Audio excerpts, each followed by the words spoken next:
Ooh, 4 likes.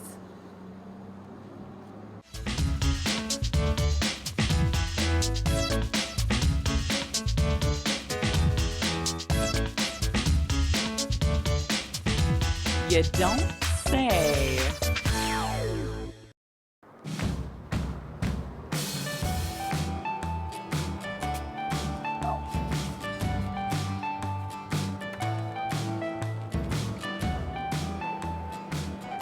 Hi, miss, what can I get you? Miss, can I get you anything? Sorry. Can I please get a large coffee? Yeah, no problem. Here you are, miss. Awesome, thank you. You're welcome.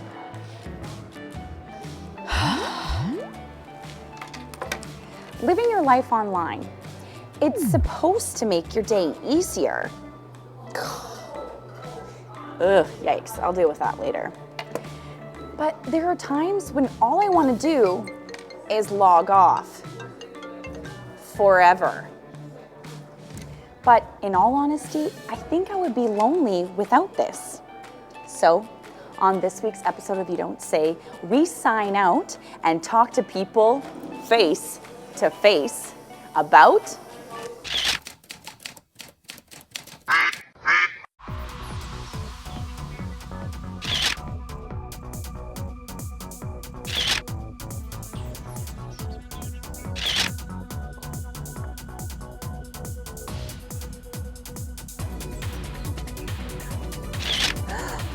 my phone's dead. How can it be dead already?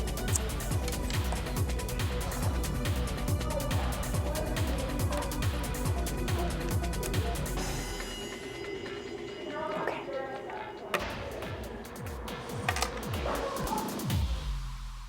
I don't use anything. I don't. Okay, and why is that? Is there any particular reason why you don't engage in using those tools?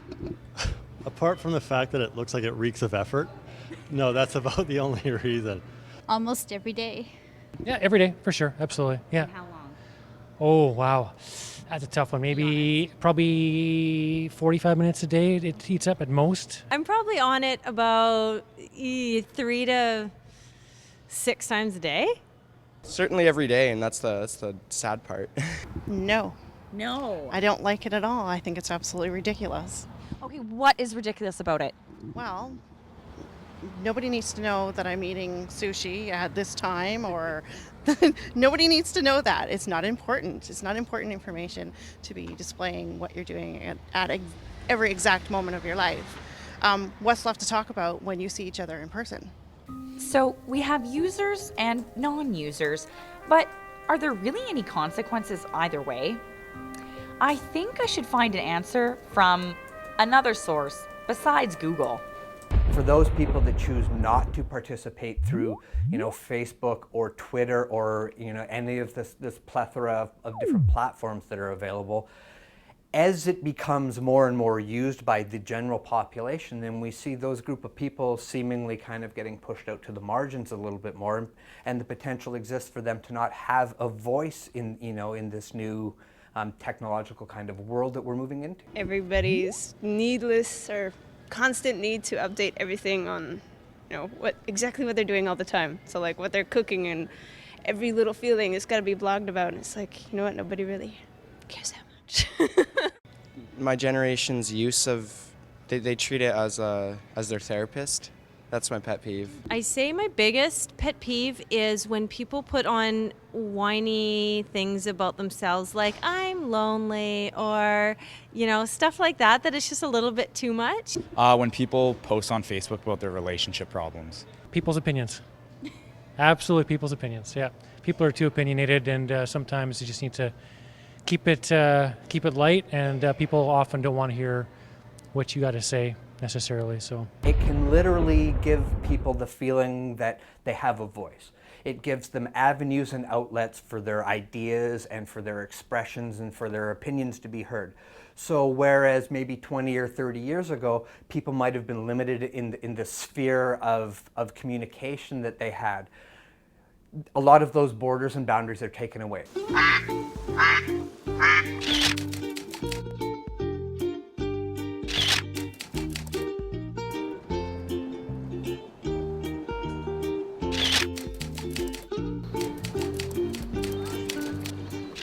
social media has broken down communication barriers for people who know how to use computers. But what about people who don't? Coming up next on You Don't Say, we meet a group of not-so-tech-savvy seniors who are learning how to connect one small click at a time. You don't say. They're confusing, they're frustrating, they blink, do things, make sounds, and never seem to work. It's almost as if computers have been programmed to fail and be defiant. Actually, it's probably more true than you might think. So it's no wonder that folks like these are in constant fear of them. Well, quite often I'm scared to click something for fear I'll really beggar it up. But people tell me, no, you can't. You can get back. But I think, oh God, what if I wreck it? This is why they are all taking Elder College's computer classes taught by Valerie Beckler. And these students are in Level 3. It's the class where they learn how to use the internet. We're going to open a new tab. They want to explore outside of where they are right at this particular moment. This part of their lives, their mobility is becoming an issue. They want to be able to get into the world with staying still. I would like to be able to sort my photos that I have into some sort, like I've got all these photos, but they're not in a file, they're just there. And I would like to be able to send attachments. Bring pictures and send them over to overseas. Because all my relatives still live in Germany. And they send me pictures, but I cannot send them because I don't know how. I like to get into music websites. I love music. And reading, because I read to the elderly. I like to go into books for Kindle and stuff like that. So there's quite a bit to learn. And that's exactly what they want to do. They want to get connected. But teaching people who may never have used a mouse before requires a slower, lighter, and slightly humorous touch. I make it fun. It has to be fun. And it relaxes them. It puts them into a situation where they feel more comfortable. I love it. I love it. We've got a great teacher. Valerie is a very good teacher. You never feel stupid with her. She'll joke with you, but you never feel stupid. And it's kind of nice not to. And then to see them go from not being able to type onto a keyboard to searching for their interest and their hobbies on Google in Level 3 is just, it's like watching your toddler walk for the first time. You know that their whole world is opening up for them.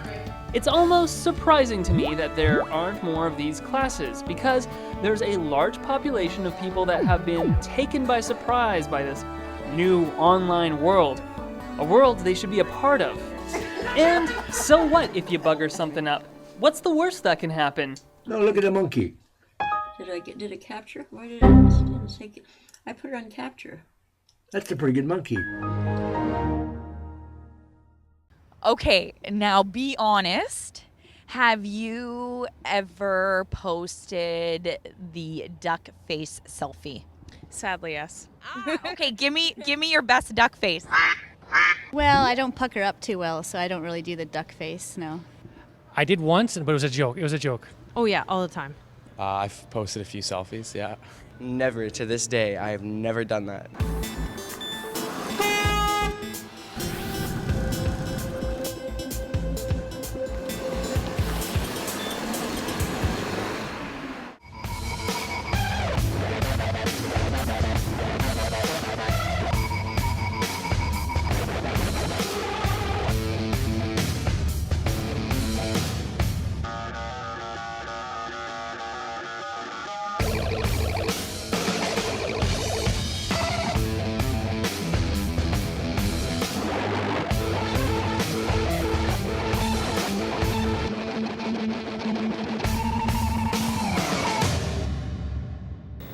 Although it does take time to answer emails, text messages, post photos, and tweet, it's nice being able to connect with people regardless of their location.